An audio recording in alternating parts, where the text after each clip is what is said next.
Hi students, today we are going to talk about dielectrics or insulator. அதாவது மின்கடத்தா பொருள்கள் அல்லது மின்காப்பு பொருள்கள். A dielectric is a non-conducting material. Dielectric மின்கடத்தா பொருள்கள் அதை எதையுமே கண்டக்ட் பண்ணாது.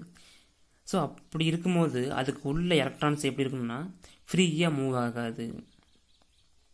ஏன் ஃப்ரீயாக மூவ் ஆகாது? அந்த எலக்ட்ரான்ஸ் எல்லாமே ஆட்டமால் பவுண்ட் ஆகிட்டு இருக்கும். அதாவது அணுக்களால் எலக்ட்ரான்ஸ்கள் கட்டப்பட்டு உள்ளன. பட் கண்டக்டரில் பார்த்தீங்கன்னா ஃப்ரீயாக மூவ் ஆகும். ஏன்னா அணுக்களால் பவுண்ட் ஆகலை எலக்ட்ரான்ஸ் எல்லாமே. அப்போ ஃப்ரீயாக ஜாலியாக மூவ் ஆகிட்டு இருக்கும். பட் இங்கே கட்டி வச்சுட்டாங்க. எதால்? ஆட்டமால் எலக்ட்ரான்ஸ் எல்லாமே கட்டி வச்சுட்டாங்க. அதனால் ஃப்ரீயாக மூவ் ஆகாது. அதனால் நான் கண்டக்டிங் மெட்டீரியல் எதையுமே கண்டக்ட் பண்ணாது. ஓகே, எக்ஸாம்பிள் எபோனைட், கிளாஸ், மைக்கா. தென் புற மின்புலம் கொடுக்குறோம். ஸோ அப்படி கொடுத்தாலுமே அந்த எலக்ட்ரான்ஸ் எல்லாமே ஃப்ரீயாக மூவ் ஆகலை. பட் ரீஅலைன் ஆகுது இன் ஏ ஸ்பெசிஃபிக் வேல.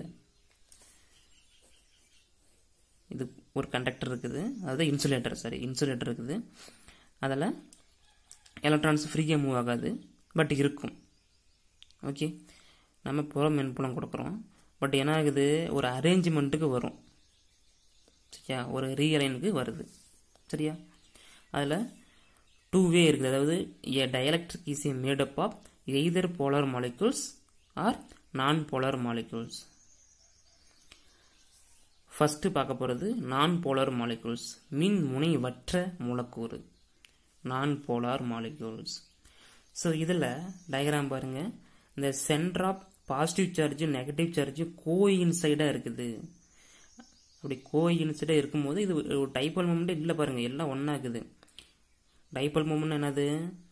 ப்ளஸ்ஸும் மைனஸும் சம் டிஸ்டன்ஸில் இருக்கிறது தான் dipole moment. Separate between distance இருக்கணும். சரியா? அதான் நம்ம டைபோல் மூமெண்ட்னு சொல்லுவோம். பட் இங்கே ரெண்டுமே கோஇன்சைடாக இருக்குது, வித்தவுட் எக்ஸ்டர்னல் எலக்ட்ரிக் ஃபீல்டு. எதுவுமே அப்ளை பண்ணாமது இது கோஇன்சைடாக இருக்குது. அப்போ it has no permanent dipole moment. இதில் மின் இருமுனை திருப்புத்திறன் இருக்காது. நெக்ஸ்ட் என்ன பண்ண போகிறோம்னா, so example H2O2 CO2. Next இது எக்ஸ்டர்னல் எலக்ட்ரிக் ஃபீல்டு அப்ளை பண்ணுறோம். ஸோ அப்ளை பண்ணும்போது சம் டிஸ்டன்ஸில் அது மூவ் ஆகுது. இது மைனஸ்ஸு, இது ப்ளஸ்ஸு. அப்போ டைபோல் மூமெண்ட்டு ப்ரொடியூஸ் ஆகுது. ஓகே, இது ரெண்டு பிரியும் போது டைபோல் மூமெண்ட் இன்டியூஸ் ஆகுது, தூண்டப்படுது. எந்த டைரக்ஷன் பார்த்தீங்கன்னா எலக்ட்ரிக் ஃபீல்டு டைரக்ஷன், அதாவது எக்ஸ்டர்னல் எலக்ட்ரிக் ஃபீல்டு கொடுத்தோம்ல அந்த டைரக்ஷன்லேயே இன்டியூஸ்டு டைபோல் மூமெண்ட் இன்டியூஸ் ஆகுது, அது தூண்டப்படுகிறது. இது -2 ப்ளஸ் இருக்குது. சப்போஸ் +2 மைனஸ் இருந்தால் இப்போ டைரக்ஷன் மாறும், -P ஆயிரும். சரியா? இப்போ நம்ம என்ன பண்ணோம்? ஸோ கோஇன்சைடாக இருக்கிறத நம்ம எக்ஸ்டர்னல் எலக்ட்ரிக் ஃபீல்டு அப்ளை பண்ணி, அது நான் போலாராக இருக்கிறத நம்ம எலக்ட்ரிக் ஃபீல்டு எக்ஸ்டர்னலாக அப்ளை பண்ணி போலார் மாலிகுல்ஸை நம்ம மாற்றிட்டோம். அதாவது போலரைஸ்டு பண்ணிட்டோம், எலக்ட்ரிக்கலி போலரைஸ்டு பண்ணிட்டோம். சரியா? தென் போலார் மாலிகுல்ஸ், மின் முனைவுள்ள மூலக்கூறு.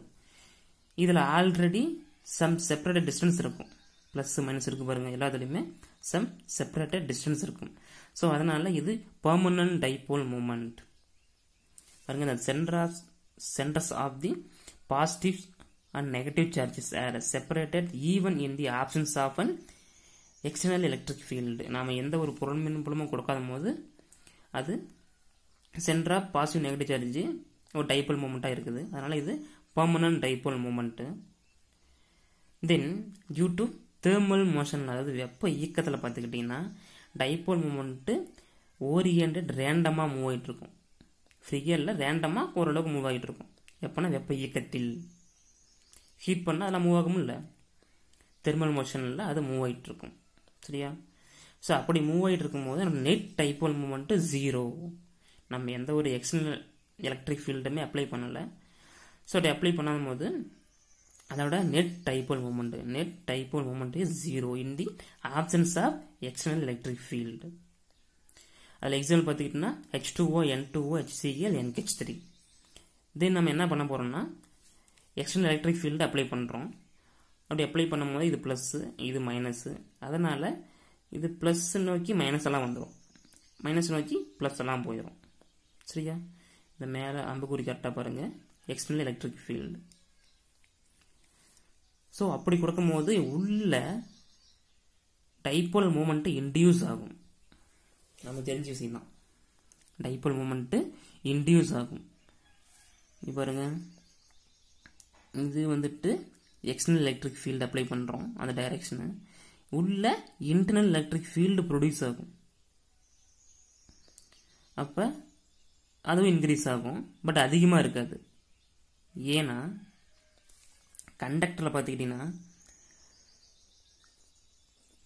எக்ஸ்டர்னல் எலக்ட்ரிக் ஃபீல்டும் இன்டர்னல் எலக்ட்ரிக் ஃபீல்டும் ஈக்குவலாக இருக்கும். இது வந்துட்டு எக்ஸ்டர்னல் எலக்ட்ரிக் ஃபீல்டு, இது இன்டர்னல் எலக்ட்ரிக் ஃபீல்டு, இது கண்டக்டர். சரியா?